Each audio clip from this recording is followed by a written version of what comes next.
Meus amados, que Deus nos abençoe. O dia de hoje se reveste para nós, particularmente, de um caráter muito especial. Estamos de plantão porque nossa netinha mais velha e a sua mãe estão no México, num cruzeiro, com dificuldade de voltar para os Estados Unidos, né? Nesse momento está acontecendo no Caribe uma devastação e nós estamos aqui, muitas vezes alheios a estas coisas, mas tem irmãos nossos sofrendo no mundo, né?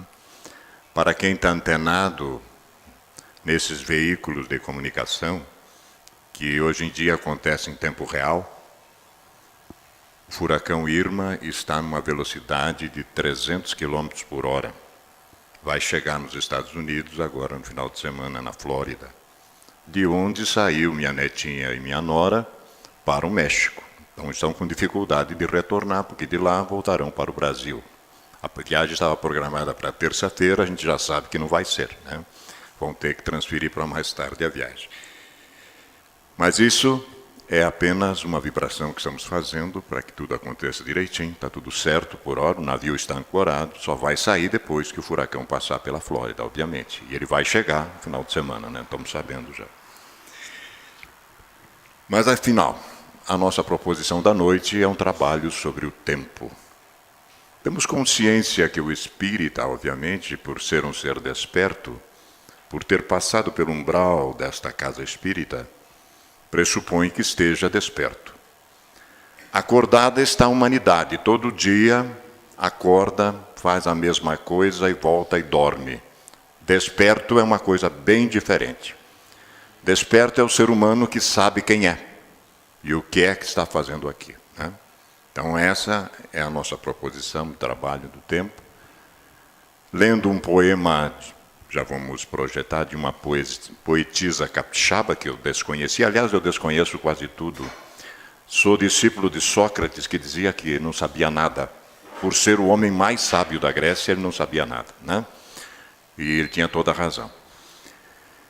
Fundamentado nesse poema da poetisa capixaba, nós elaboramos esta proposta, essa proposição, para que a gente reflita sobre o que é que estamos fazendo do nosso tempo.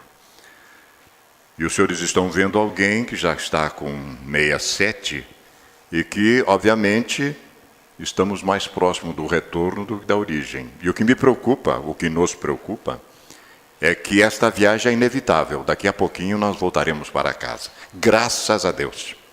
Graças a Deus. Mas a preocupação é o que é que eu estou levando desta viagem, sabendo o que estou fazendo aqui. O que mais me incomoda é isso. A mim, né? É disso que nós queremos tratar nesta noite. Se nós incomodarmos aqui alguém, por favor, perdoe-nos, mas essa é a nossa intenção. Esta é a nossa intenção, né? Não é no incomodar no outro sentido, é na reflexão, obviamente, né? Nos deparamos com esse epitáfio, né? Porque a gente vê muito nos cemitérios assim, descanse em paz. Quanta bobagem. Quanta bobagem. É aí é que vai trabalhar mesmo, entendeu? Quando a gente volta para casa, eu estava falando com o Rafael, aqui nós somos uma rolha num oceano, a deriva. 5%, nossos gênios têm 10% mais ou menos de nível consciencial. Quando retornamos para casa, nós temos 100. Eu costumo dizer para meus amigos, por favor, leve o seu céu de volta, não o seu inferno. Imagine, se o inferno 5% aqui já incomoda, imagine 100%, né? Nós vimos aí algumas metáforas nesses filmes espíritas que são passados, que estão longe da realidade. Longe da realidade. Quando os senhores se depararam na obra de André Luiz com alguns tracejados, existem algumas obras que têm tracejado. O benfeitor Emmanuel surrupiou a coisa, porque era demais. Não era para passar. Até hoje ainda não passaram, ainda está lá tracejada a coisa, né? Porque é muito complicado. Mas estava lá assim, ó. A senhora Virgínia Gasparini Tamanini é uma poetisa capixaba, né? Capixaba. Ela é do século XIX até o século XX. Então ela passou por esse período, né? Desencarnou em 1990 e ela deixou esse epitáfio. A vida só é curta porque se compõe não apenas do tempo que vivemos, mas também do tempo que perdemos. É alguém que está desperto, que enxerga, que tem lucidez e que nos propõe uma reflexão. Então olha a característica de vida e de tempo em relação à vida que ela tem, né? Que ela tem. Almas sensíveis enxergam estas coisas. Aí está a senhora Virgínia Gasparini Tamanini, uma das fotos que eu consegui dela já bem velha, poetisa capixaba. Mas o que ela diz para o filho é surpreendente. Ela deixa uma mensagem para o filho dela. Diz: meu filho, quando um dia procurares e não me vires mais, isso vai acontecer com todos nós aqui, poderão, eu estou falando aqui agora, amanhã o Mantovani vai dizer: ó, o Vanim foi. Nenhuma surpresa. Poderá. Por que não? Vamos tratar disso na palestra. Quando a certeza de minha morte entrar em tua alma e fizer teu coração doer, dá-me teu pranto que através dele estarei contigo. Não há nenhuma proibição da gente chorar de saudade. Não há. Aliás, é uma comunicação de uma dimensão com a outra. Agora, mostrar indiferença com aquele que partiu é cortar e matar ele de volta lá. Entendeu? Ela vai dizer aqui, ó: nas lágrimas que chorares, chorarei, porque a minha dor, a dor da minha voz não ser ouvida, e eles ficam do lado da gente. Eu sei porque eu percebo isso. Eu venho com a faculdade, percebo isso, né? A dor de não poder te consolar será tão grande, tão esmagadora, tão penetrante e forte, que ao sentir-me afastado do caminho da tua vida, quando tu me esqueces, hei de morrer de novo após a morte. Então, minha querida, quem ama, ama aqui e ama muito mais ainda na dimensão espiritual. E como dói para o ser amado ter que evoluir, ter que ir para uma esfera mais alta e deixar um ser querido para trás. Mergulha de volta atrás. De tanto que ama, vem atrás de novo. Então é justo essas coisas, quando nós poderíamos já evoluir coletivamente juntos, e não de birra marcar passo enquanto o outro precisa evoluir. Então tudo funciona desse jeito. Disto nasceu a palestra, dessa inspiração. Quando me travei com esse texto, na hora digo: isso aqui a gente tem que compartilhar, né? Obviamente que nenhuma exposição espírita pode deixar de partir desta obra. Nós vamos ver que aqui já começa a proposição. 1019 questões que iluminam as nossas vidas, ampliam nossas percepções. Depois, a partir do Livro dos Espíritos, nós temos por aí mais 3.000 títulos fidedignos, que dá para confiar, que desdobram esta obra na realidade. Mas a doutrina espírita está toda aqui. A sua tese fundamental, a imortalidade do espírito, está aqui. Depois as outras coisas a gente vai conversando, né?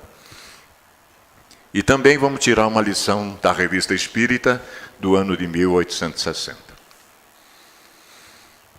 Bem, as leis divinas, que é o que compreende no seu âmbito, afinal de contas, concerne a alguma outra coisa que não somente ao procedimento moral? Então aqui o codificador pergunta aos números tutelares da humanidade, aos guias da humanidade, questões relacionadas ao aproveitamento do tempo. Todas as da natureza são leis divinas, pois que Deus é o autor de tudo, seja leis físicas, sejam leis morais. O sábio estuda as leis da matéria. O homem de bem estuda e pratica as da alma. O homem de bem é sábio. Não quer dizer que o sábio já seja um homem de bem. Ok? Então, no homem de bem está contido o sábio. Mas no sábio pode não estar contido o homem de bem. O homem de bem é o máximo, né? Tudo bem. Dado é o homem aprofundar uma e outras, e aqui vem, então a gente poderia ficar num desalento, meu Deus. Então aqui começa a surgir o codificador verificando a pluralidade das existências físicas. Ela foi sendo gradativamente entregue a ele, porque ele não concebia isso, ele não tinha a ideia da reencarnação, né? Olhem só, mas uma única existência não lhe basta para isso. O que eu deduzo? Pô, tem mais. Ele começou a deduzir, elaborar a tese da reencarnação. Efetivamente, meus queridos, que são alguns anos para a aquisição de tudo o de que precisa o ser, a fim de se considerar perfeito. Embora apenas se tenha em conta a distância que vai do selvagem ao homem civilizado. Nada. Insuficiente seria para tanto a existência mais longa que se possa imaginar. Ainda com mais forte razão será quando curta, como é para a maior parte dos homens. Aqui nós estamos em 1857, duvido que a criatura chegasse a 60, por aí. Olha lá, entendeu? O cara já ia embora, né? Entre as leis divinas, umas regulam o movimento e as relações da matéria bruta. As leis físicas, cujo estudo pertence ao domínio da ciência. As outras dizem respeito especialmente ao homem, considerado em si mesmo, e nas suas relações com Deus e com seus semelhantes. Contém as regras da vida do corpo, bem como as da vida da alma, são as leis morais. Então, a terceira parte do Livro dos Espíritos vai tratar exatamente dessas questões. Esmiuça, realmente ilumina a nossa vida, que trata das leis morais, né? Importante, os estudantes do Espiritismo sabem dessas coisas. Se por um instante pudesses refletir sobre a perda de tempo, mas refletir muito seriamente e calcular o imenso erro que cometeis, veríeis quantas hora este minuto escoado inutilmente, que não podeis recuperar, já foi, né? Poderia ser necessário ao vosso bem futuro. Asseguro-vos que a maior encrenca que nós vamos ter na dimensão espiritual é o tempo que nós perdemos com bobagem aqui. E isso vai nos incomodar, como incomodou André Luiz depois. Quem viu, estuda profundamente a série André Luiz, sabe disso, né? Nem todos os poderes da terra vô-lo poderia devolver. E se usaste mal, um dia sereis obrigado a repará-lo pela expiação, é lógico, e talvez de maneira terrível. O que não daríeis então para recuperar o tempo perdido? Votos inúteis, pesares supérfluos. Assim pensai bem nisto em benefício de vosso interesse futuro e mesmo presente, porque muitas vezes os pesares nos atingem mesmo na terra. Que bom quando acontece assim uma artrite reumatoide para devolver o indivíduo para o trilho. No nosso caso. Eu conheço muito bem essa história, né? Teimoso, que é uma mula, e aí a misericórdia divina, o self que nós somos compostos, agiu, né? E aí a gente volta. Sempre, meus queridos, sempre a misericórdia divina nos chama, nos conclama por amor, sempre. Mas tem uma outra opção, que daí é critério de livre-arbítrio, né? Quando Deus vos pedir conta da existência que vos concedeu, da missão que tinhais de cumprir, que havereis de responder? Sereis como o enviado de um soberano que, longe de cumprir as ordens de seu senhor, passava o tempo a divertir-se, não se ocupando absolutamente do negócio para o qual foi credenciado. Em que responsabilidade não incorreria à sua volta? Sois aqui os enviados de Deus, e tereis que prestar conta do vosso tempo, passado com os vossos irmãos. A vida de sociedade que é uma lei, né? Eu vos recomendo esta meditação. Macion está lá na Revista Espírita de 1860. E são apenas algumas introduções para nós chegar no assunto que nos interessa, né?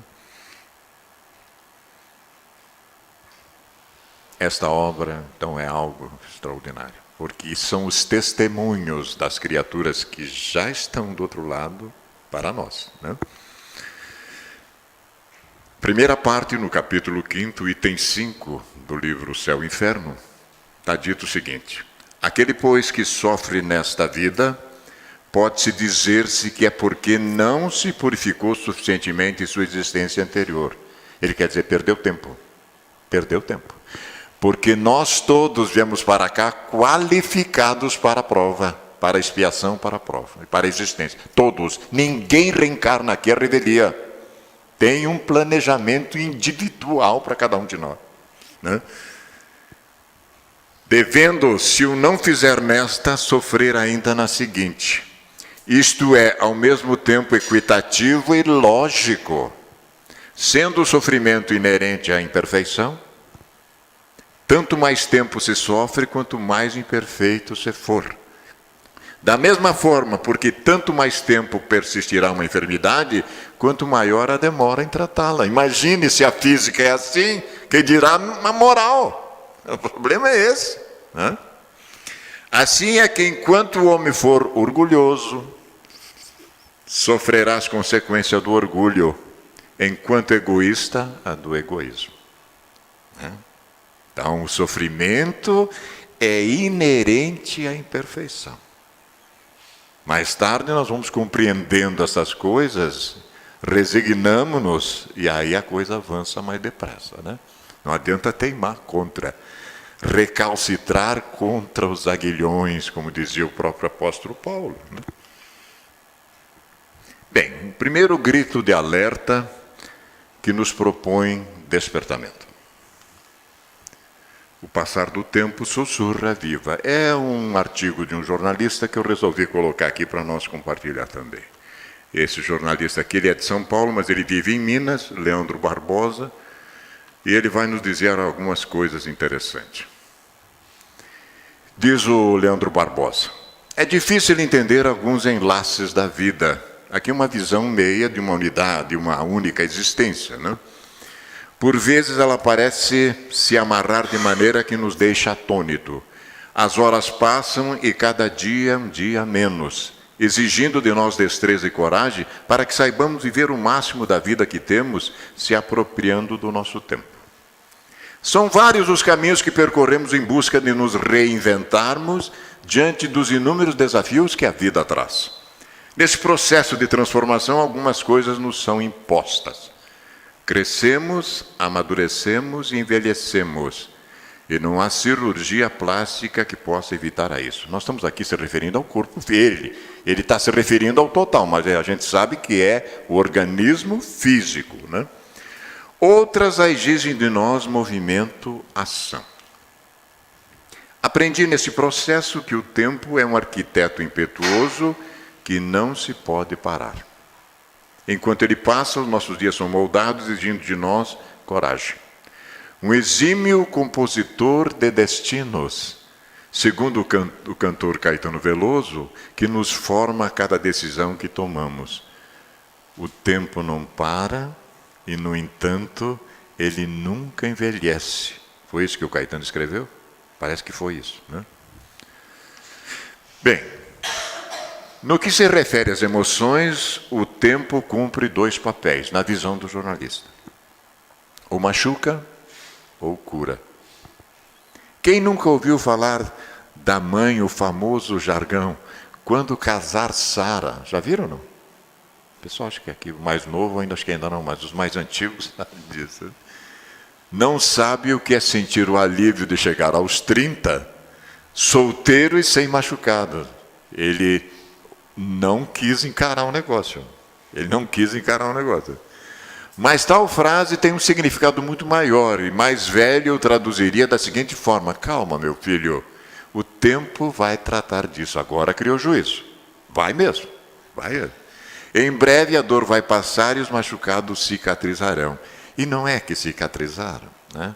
Mas ele deixou de realizar alguma coisa. Porque aquele que não constitui o seu grupo familiar evolutivo está sujeito a ficar sozinho depois. É uma forma de egoísmo também, né? Entendo? Por outro lado, ele também pode machucar. Quando não lidamos com os problemas que a vida nos reserva, o tempo pode tornar a dor um enfado terrível. E viver se torna um peso, Porque, como diria Mário Quintana, agora eu vou fazer, Divaldo vive fazendo propaganda dos baianos, eu vou fazer dos gaúchos, né? Como se Mário Quintana fosse gaúcho. Mário Quintana é universal, né? Não tem dúvida. Diz o Mário Quintana: o passado não reconhece o seu lugar, está sempre presente. Não encare para ver, não acerte. Claro que está. Enquanto eu não resolver a questão, ele está aqui comigo, me incomodando. Nós mudamos certa vez para Porto Velho pensando que ia resolver uma encrenca que tínhamos aqui. Não resolveu, levamos junto. Voltamos, a encrenca estava maior ainda. Resolve a coisa. E se não colocarmos os pingos nos is, nossa vida pode se tornar um intenso tormento. Então, né? O tempo também muda ideais, objetivos, perspectivas e, consequentemente, nos muda. Certo, correto. Deixamos de agir e ser como éramos e desbravamos um novo mundo. Se nos prendemos ao passado, o futuro deixa de ser expectativa e o presente torna-se indiferente. Érico Veríssimo, outro gaúcho, vamos falar dos gaúchos, diz que quando os ventos de mudança sopram, e vai acontecer na vida de todos nós, queiramos ou não, umas pessoas levantam barreiras, outras constroem moinhos de vento. Que através do tempo sejamos bons construtores. Então, interessante a proposta do Leandro Barbosa, vendo numa perspectiva, nem falou em uma perspectiva maior, apenas numa existência, mas faz sentido, sem dúvida, né? Agora, um grito de alerta sugestivo, propondo o segundo despertamento. O tempo sem tempo. Se você quiser que alguém faça algo realmente na estrutura que você pensa, uma tarefa que é hercúlea, difícil, dê para quem não tem tempo. E espie só, é isso que a benfeitora vai falar agora. Esta senhora linda aqui, né, esse anjo azul violeta, que nos propõe a primeira reflexão. A juventude do teu corpo é breve, utiliza para armazenar valores eternos. Primeira reflexão dela, né? Mas tem mais. Vamos ver o que ela diz para nós sobre o tempo. Desde há 300 anos, mais ou menos com o surgimento das doutrinas liberais, do iluminismo, do cientificismo, do modernismo e outros ismos que tem por aí, a sociedade humana lentamente vem abandonando a fraternidade decantada na Revolução Francesa de 1789 para assumir uma identidade egoísta, narcisista. Eu no centro, o resto não me interessa. Eu estando bem, problema dos outros, entendeu? É mais ou menos isso. Antes indiscutíveis conquistas da cultura, da ciência, da tecnologia, desenha-se lentamente o individualismo a desserviço da comunidade, trabalhando uma vivência antropocêntrica, né? Eu no centro. Toda baseada nos interesses pessoais, ficando à margem aqueles que podem beneficiar todo o organismo social. Um dia eu descobri que todo benefício que eu fizer à coletividade, a outrem, mesmo que eu não queira, retorna para mim, é automático. Então, né? Então, nos dias atuais, o distanciamento que se apresenta entre os indivíduos leva-os a situações inquietantes, avançando no rumo de problemas graves de comportamento. Preocupados com as imposições do mercado de consumo, os valores éticos lentamente cedem lugar àqueles de natureza imediata, que resultam em poder, em prazer, como se a existência não tivesse outro objetivo. Com total esquecimento da intemporalidade do corpo físico, como daqui a pouco não está mais, desmorona tudo, né? Da sua fácil desintegração, das transformações que nele se operam a todo instante, rumando para a desencarnação. Única coisa, eu não sei se os senhores sabem, já falaram aqui, deve ter falado na casa de Francisco, que a gente vai desencarnar. Estão sabendo ou não? Mais cedo, mais tarde. Deu para ver que a gente está passando por aqui. E por que não aproveitar esse passeio, que foi um planejamento minucioso para estar aqui? Esse que é o problema. Além de nós nos ajustar com a nossa consciência quando regressarmos, tem um avalista que jogou as fichas na gente. E digo, meu Deus, que eu não quero enfrentar logo o cara. Mas ele está sempre junto da gente, né?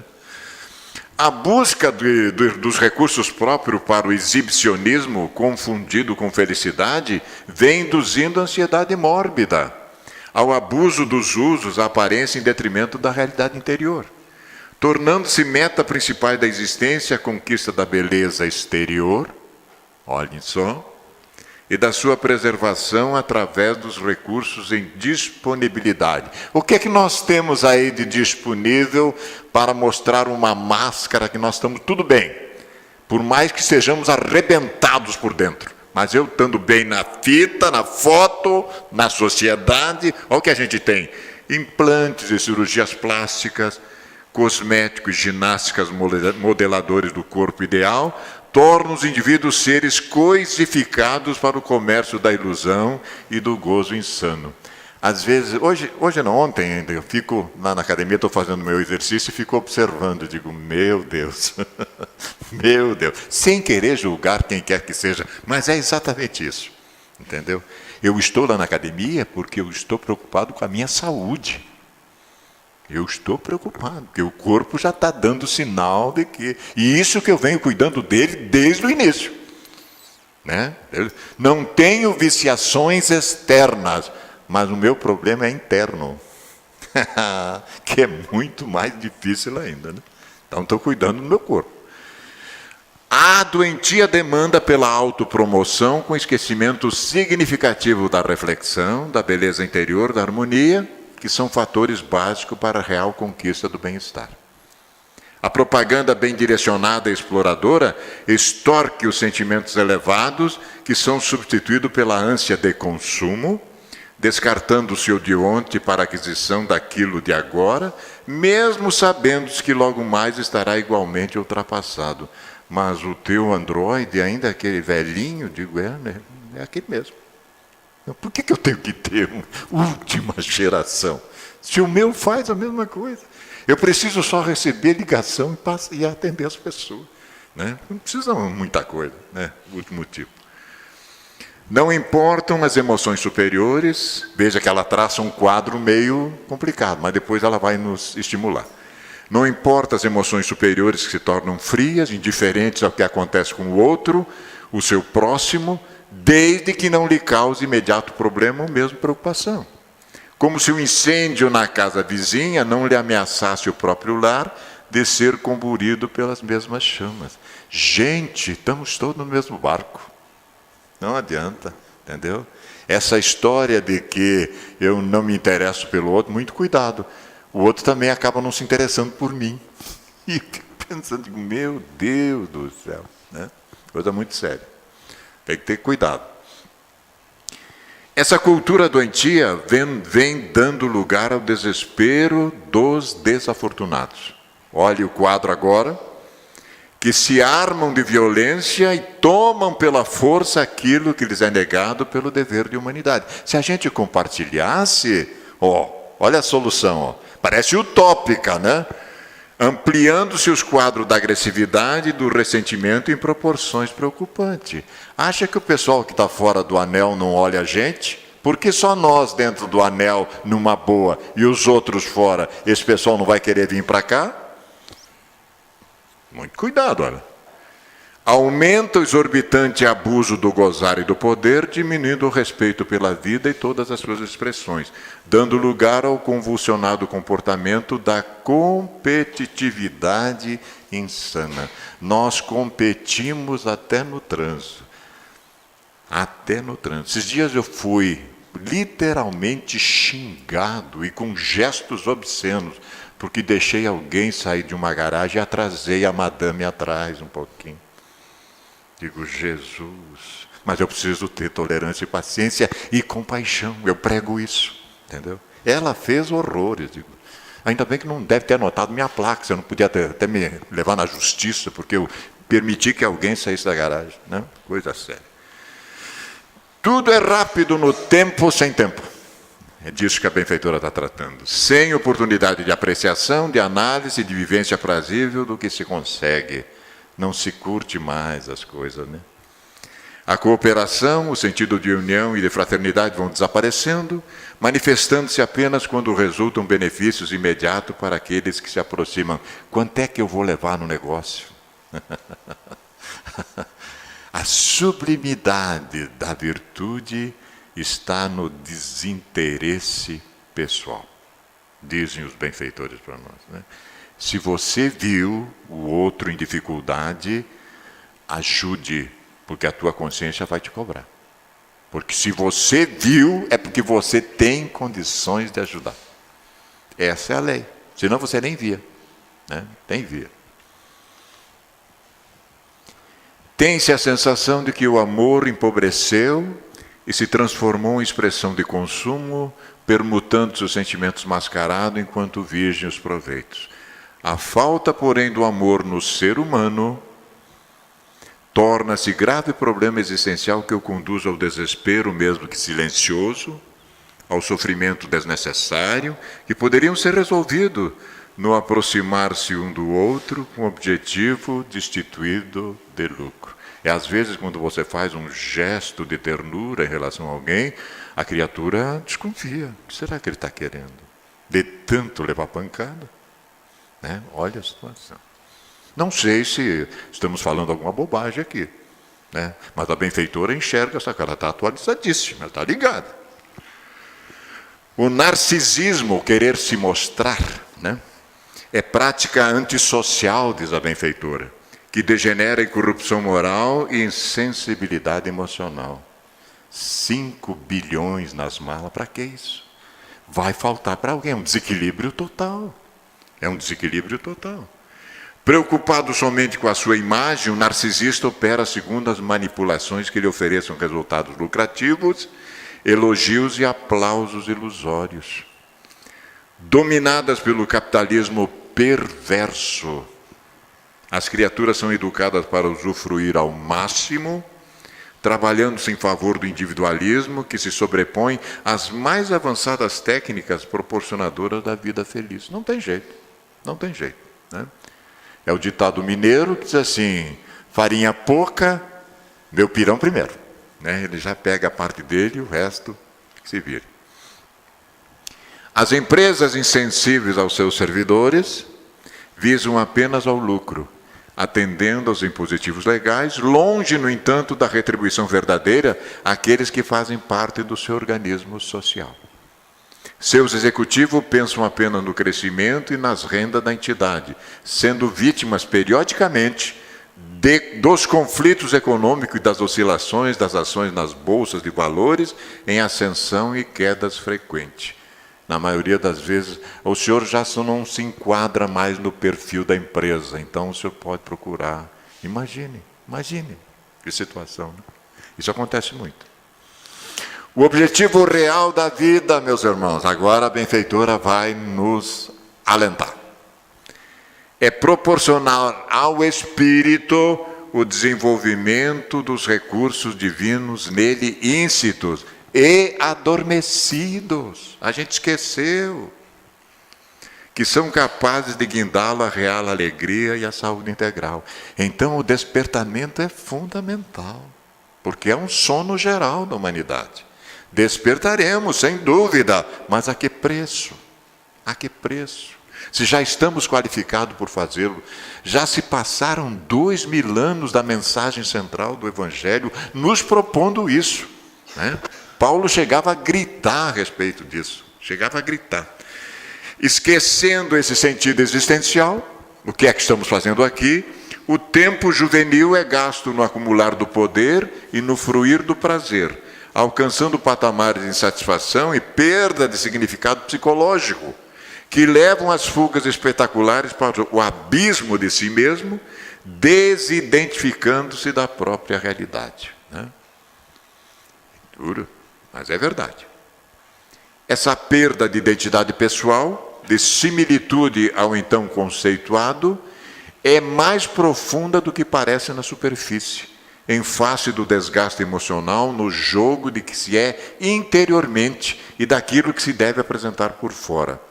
Em face desse consumismo narcisista, houve perda inevitável da realidade, em virtude das imposições do tempo, que deve estar adstrita aos jogos interesseiros. Onde predomina, porém, o egoísmo, desfalece o sentimento de humanidade. O Livro dos Espíritos chega a acentuar que numa sociedade regida pela filosofia de Jesus, pela filosofia crística, ninguém poderia morrer de fome. Morre alguém de fome no mundo? Deus do céu! Né? Necessário, então, reverter esse quadro infeliz, conforme já vem ocorrendo em alguns setores científicos e culturais, inclusive na medicina, que recomenda o amor como a mais saudável terapia preventiva e curativa, em relação aos diversos males da sociedade antropocêntrica. Lentamente se torna necessária a volta à consideração das coisas simples e puras da existência, né? Aos acontecimentos ingênuos e belos dos relacionamentos humanos, a contemplação, nós estamos esquecendo disso, da beleza das paisagens, as considerações em relação à natureza e à sua preservação. Quanta oportunidade nós deixamos de ver, né? Estamos deixando essas coisas de lado. Vivendo-se artificialmente, o tédio e o desespero dão-se as mãos e saem em busca da harmonia e da confiança perdida do amor, ou derrubam as suas vítimas nos poços profundos da alucinação. Descrente do significado do amor, porque foi confundido com desejo e sexo, os indivíduos redescobrem a fraternidade, a compaixão, a solidariedade. E, ainda bem, ressurgem os sentimentos afetivos, vitalizando as débeis forças que se consumiram no tráfico das paixões serviços. É o que nós estamos propondo aqui hoje. A compreensão, portanto, da fragilidade orgânica, das mudanças que se operam em todos os sentidos, enquanto se encontra o espírito no corpo físico, e isso é de capital importância, permite uma visão diferenciada do narcisismo, e nasce o desejo de repartir, compartilhar, solidarizar-se. Quem elege a solidão, candidata-se ao abandono. Então, nosso querido jornalista lá, né? Quando se escolhe a solidariedade, encontra-se retribuição. Isto é fundamental, né? Fundamental. Diz mais a benfeitora, dizem que o sentido do amor desapareceu por falta de correspondência, por traição e infâmia, por falta de vitalidade. E aí ela contesta. A alegação é falsa, porque destituída de significado. Ah, mas realmente não é, né? Acabou o amor e o relacionamento foi para o espaço. Nunca houve.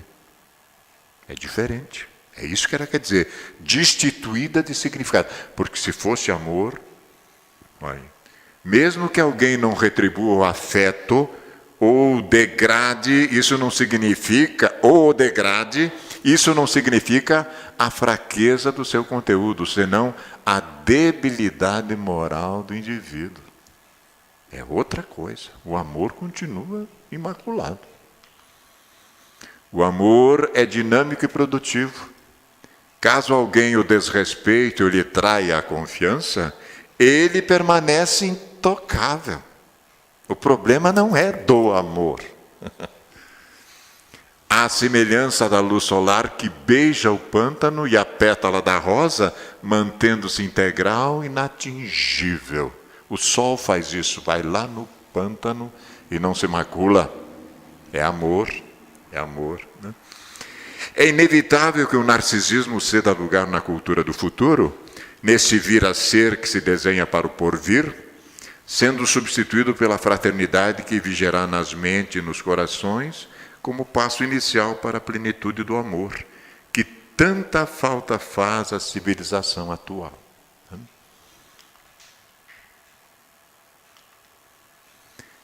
Esta é a obra, Atitudes Renovadas. Ela é uma das nossas favoritas, porque há um capítulo nessa obra chamado Pensamento e Bem-Estar.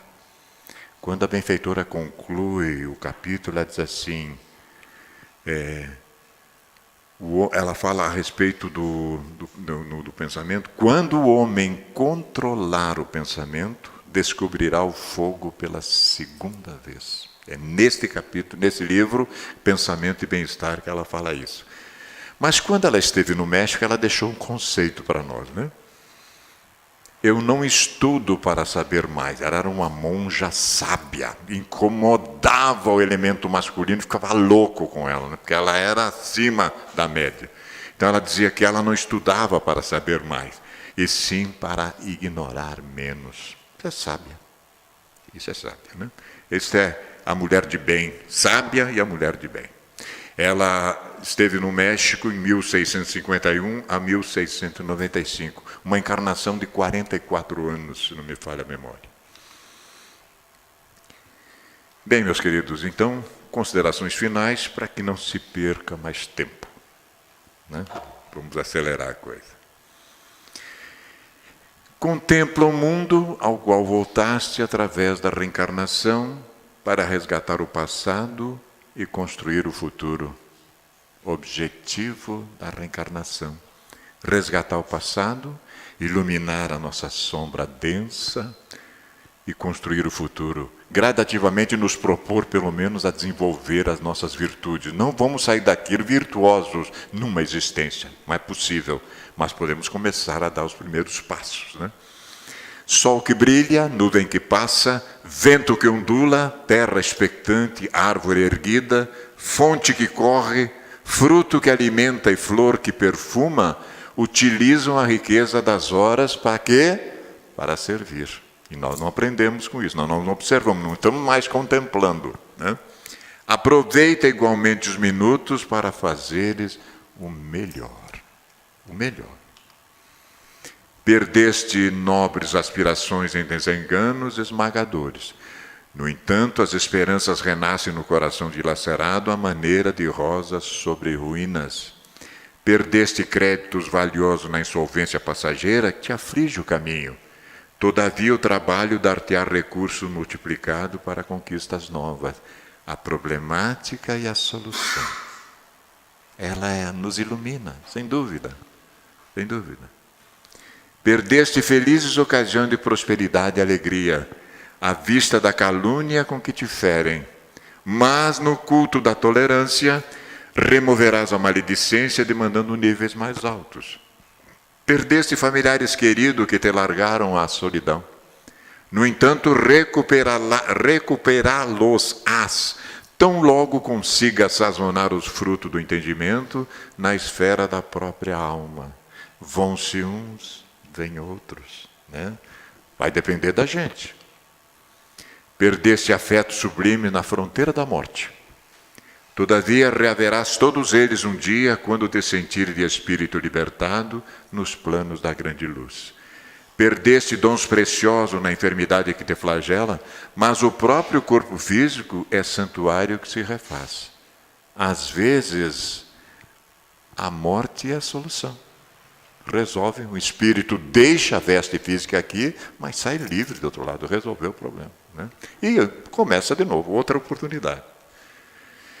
Essa é a obra que nós tiramos essas questões do livro Justiça Divina, foi publicado em 1962 e homenageia a obra O Céu e Inferno, né?